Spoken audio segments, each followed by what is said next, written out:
In this video, I'll show you 5 different protocols that has been scientifically proven to make you run faster in 60 days or less. That way, you can just copy one or more of these protocols and stop wasting time on inefficient workouts. My name is Nicklas, I'm a sports scientist, physiotherapist, and former professional triathlete. We'll start with the lowest hanging fruit and the easiest protocol to implement in your daily training starting today. In 2008, a group of Norwegian scientists wanted to know one thing. Can you run faster by adding just one exercise to your weekly routine? So the researchers designed an experiment. They took a group of well-trained distance runners and split them into 2 groups. One group just kept doing their normal endurance training. The other group added half squats with a barbell performed with heavy weights. They did 4 sets of 4 reps at 85 to 90% of their 1 rep max 3 times per week. No fluff, no light weights, and no extra exercises. And after just 8 weeks, the results were pretty insane. As you would expect, the runners who did the half squats did improve their strength. But the surprising thing was that it directly transferred to their running. You see, their running economy improved by about 5%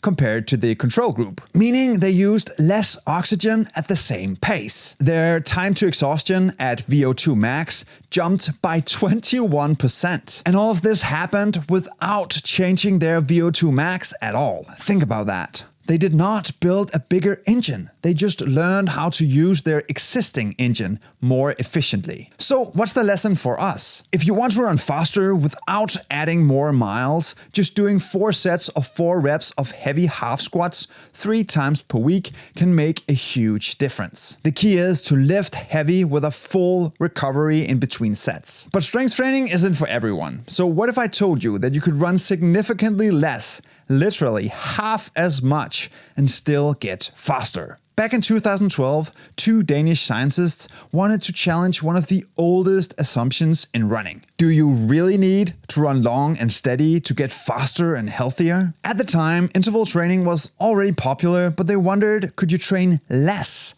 and still get fitter, faster, and healthier? So they came up with a new, almost playful idea. Here's how it worked. Instead of grinding out long miles, they did 1-minute blocks of 30 seconds easy, 20 seconds medium, and 10 seconds hard. They repeated this 5 times for a 5-minute block, then rested for about 2 minutes, and then did the entire block again 3 to 4 times. They took a group of recreational runners and then swapped out their workouts for this new protocol for 7 weeks. And on average, they cut their total training time by 54%. And the crazy part is the results were almost too good to be true. On average, runners on this protocol improved their 1500 meter times by 23 seconds. They also cut nearly 1 minute of their 5K times. And their VO2 max increased by 4%, even though they were training less. Think about that. Less training, less volume, but better results. So, how do you apply it in your own training? Next time you go out for an interval session, try this. Do a 10-minute warm-up and then go straight into the 30 seconds easy, 20 seconds medium, 10 seconds hard.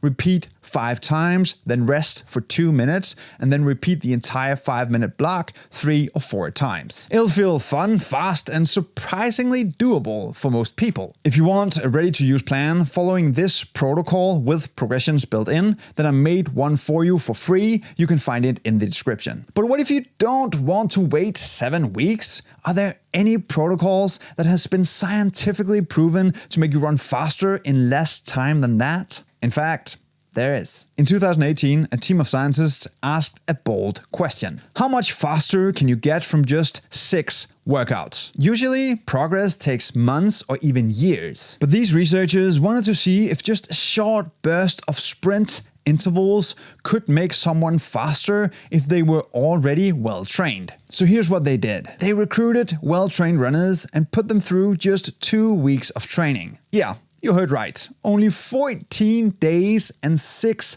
workouts in total. Each session was brutal but short.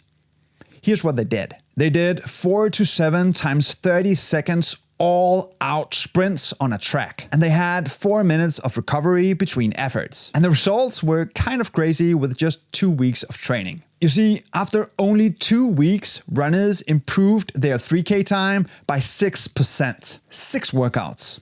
2 weeks. Now, this almost sounds too good to be true, and maybe it is. You see, as far as I could tell, they did not use a control group, and we have no idea what type of training they did leading into those 2 weeks, so it could just be that. It could also just be that they got familiarized with the test setup and the test protocol. But since this is only a 2-week protocol, I thought it would be fun to share because you don't need that much of a time commitment to try this for 2 weeks.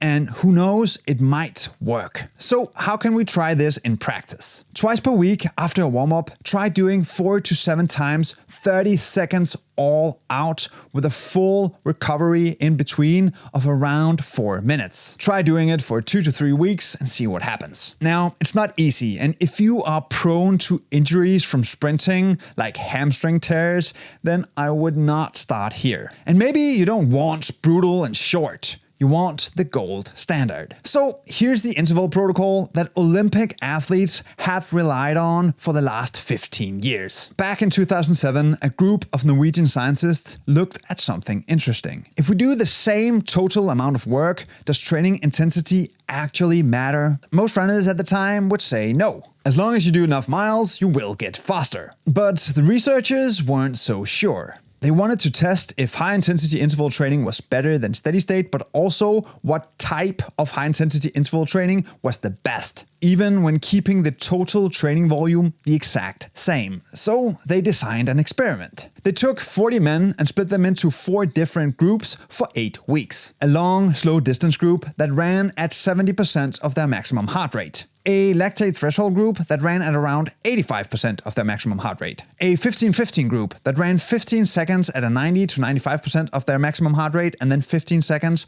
at 70% of their maximum heart rate. And finally, a 4x4 minute group that did intervals of 4 minutes at 90 to 95% of their heart rate max and then 3 minutes of active rest in between. All 4 groups trained 3 times per week. Same total amount of work, same frequency, just different ways of doing it. And here's what they found. The high-intensity groups, so the 15-15 and the 4x4, blew the others away. VO2 max increased by 5.5% in the 15-15 group and 7.2% in the 4x4 group. The long distance and lactate threshold groups saw no significant change in VO2 max. In plain English, when the total amount of work was the same, then doing 4x4 minute intervals was the best way to increase your VO2 max and get faster. So what's the lesson for us as runners? If your goal is to maximize fitness and increase your VO2 max as fast as possible, then doing a 4x4 minute interval protocol is a great way to do it. And that's why even today the 4x4 minute protocol is used widely by runners at all levels. But what if we flipped it? And instead of running or strength training, we tried something completely different. In 2003, a group of Australian researchers set out to look at a protocol that most distance runners had never even thought about. Can jumping make you a faster runner? At the time, plyometric training, so things like bounding and hops, were mostly seen in sprinters. Distance runners were told to focus on mileage and more time on their feet. Maybe even some strides, but not explosive jumping. So the researchers designed an experiment to test